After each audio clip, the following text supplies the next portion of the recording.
First of all, Aaron, thank you for talking to Total Rugby. I suppose we should start at the World Cup and just your overriding feelings, first of all, looking back on it now. Does it seem like a bit of a blur? Yeah, I think looking back it still is a bit of a blur. It all sort of happened pretty quickly for me when I got called in, and at the start of the World Cup I was just a spectator enjoying the footy, and then by the end of it I was right in amongst it, I think, and like you said, it has been a bit of a blur, but an experience I wouldn't change for the world. Tell us what it was like, if you can, experiencing the tournament as a fan and then obviously as a player. Yeah, I think just the whole buzz around New Zealand at that time was pretty special, and I think for spectators and fans it was fantastic. I mean, you look right around the country and there was plenty of numbers at every game supporting a lot of different countries, and I got right amongst it as well in the early rounds, and then I suppose on the flip side of that, getting called in and actually getting a chance to play at a World Cup I was sort of expecting if I did maybe get called in, it might happen sort of earlier in the tournament, and if there were going to be injuries and things, it might happen a little bit earlier. And I think as the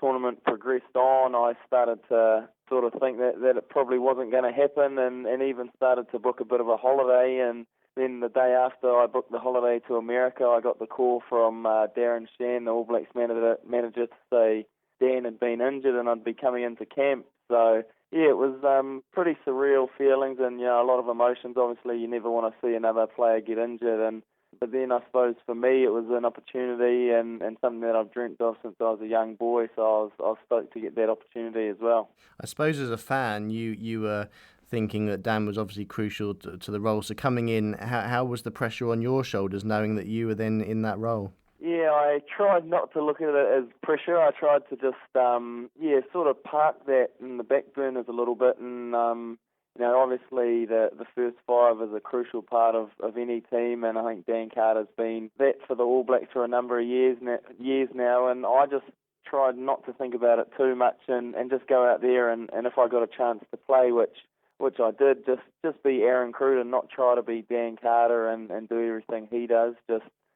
give it my best, and I think I went out there and did that. You were quickly thrust into the spotlight after Colin Slade's injury. How did it feel to run out on the World Cup stage? Yeah, it was surreal. I think, when Slady went down injured and I got told to warm up, I was pretty nervous. There was a lot of butterflies in the stomach, and I was a little bit apprehensive, but as soon as I ran out on the field and some of the older guys just got around me and told me to enjoy the occasion and just have fun, I think that's when the nerves settled a little bit, and just got into my work and was able to play a bit of a part in that quarterfinal win over Argentina.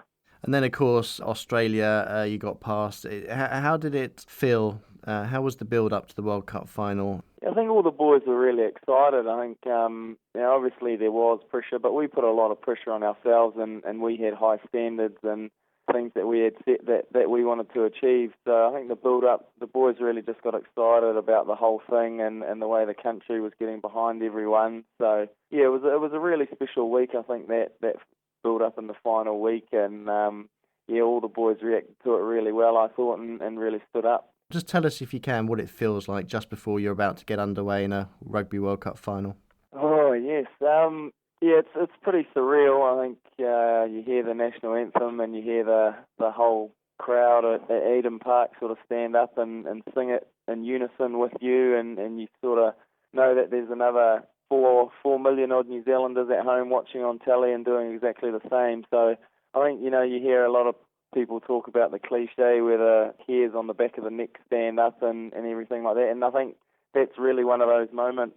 Yeah, just a lot of emotions rolling around and excitement and nerves and everything. But to know that a whole country is in unison and really striving for that one goal, it was pretty amazing. Just to add to the drama, the number 10 injury curse struck you in the final. What were your thoughts? What were you thinking when you were helped off? Yeah, I was really gutted, actually, to be honest. Obviously, getting injured in a World Cup final, and sort of when I was sitting on the bench and reflecting on it, I sort of had to have a little bit of a giggle at the same time. I mean, it's not often you get struck down by injury in the same position 3 times at one tournament. So, to have that happen obviously was pretty devastating personally, that I couldn't see out the final. But by the time the final whistle went and I looked at the scoreboard and saw that we were ahead, all that sort of disappointment was gone, because we'd won the World Cup, and 24 years of waiting was over, and we were able to celebrate as a team and as a country. Tell me, if you can, what it feels like to be a Rugby World Cup winner. It's something that I've dreamt about since I was a young fella kicking a ball around, and to have that come true just means the world to me, and now no one can ever take that away. So it is something really special. How would you sum up those few weeks as a whole? A bit of a roller coaster, I think. Is a pretty fair indication of how that was. But as I said earlier, I wouldn't change any of it for the world. It was just an amazing experience, and something that I'll remember forever and cherish forever, I think. 2 years earlier, you were captaining New Zealand under-20s to the Junior World Championship title. It was quite a rapid journey. Yeah, I think that's exactly right. 2 years earlier, I was celebrating a Junior World Cup title with New Zealand and Japan, and riding that high, and that was an amazing achievement, something that I'll never forget as well. I think that was my first New Zealand jersey was the under-20s jersey. So that tournament and that title really means a lot to me.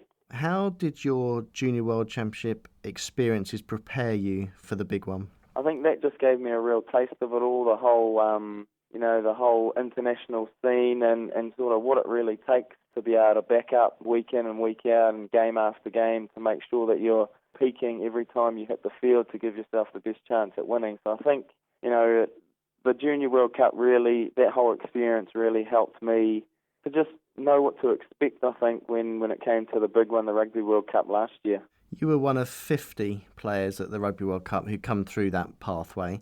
Is that a statistic that surprises you, or does it just prove that the pathway works? I think it just proves that the pathway works. There's a lot of great rugby players all around the world, and I think that under-20 tournament is a great pathway to be able to apply your trade and sort of show your wares on an international scene, and then you never know what can happen. I think, for me, obviously, a couple of years later, I was in the big one, the Rugby World Cup, and it was a total dream come true, and I think I have the Junior World Cup to thank for that. What advice would you give to those guys who are just starting out on that pathway? I suppose a bit of advice that has always stuck with me is just, nothing is achieved without hard work. You're only going to get out what you put in. So if you really, really do have goals and aspirations, you really need to do everything you can to make sure those come true. And I think that comes with an attitude first of just working hard, knowing what your goals are and being able to measure them. So I think, that's a bit of advice that I always like to try and stick to. For listeners of Total Rugby, we've spoken to you in the past, and they will know about obviously earlier on in your life your cancer diagnosis. How do you kind of equate all of that? A Junior World Championship, dealing with the cancer, getting to a Rugby World Cup final. Does it seem like you've packed in a whole lifetime of experiences into a few years? Yeah, I think so. I think when I was sick and in hospital and everything, battling with that, that definitely sort of made me cherish and really value what I had in life. And now to sort of look back on that and look back on a Junior World Cup title, and of course last year with the big one, the Rugby World Cup final, it really puts things into perspective. And I just am trying to make the most of my life, and you never know how long you're gonna be here for, and I think you've just got to live every moment to the maximum, and that's exactly what I'm trying to do.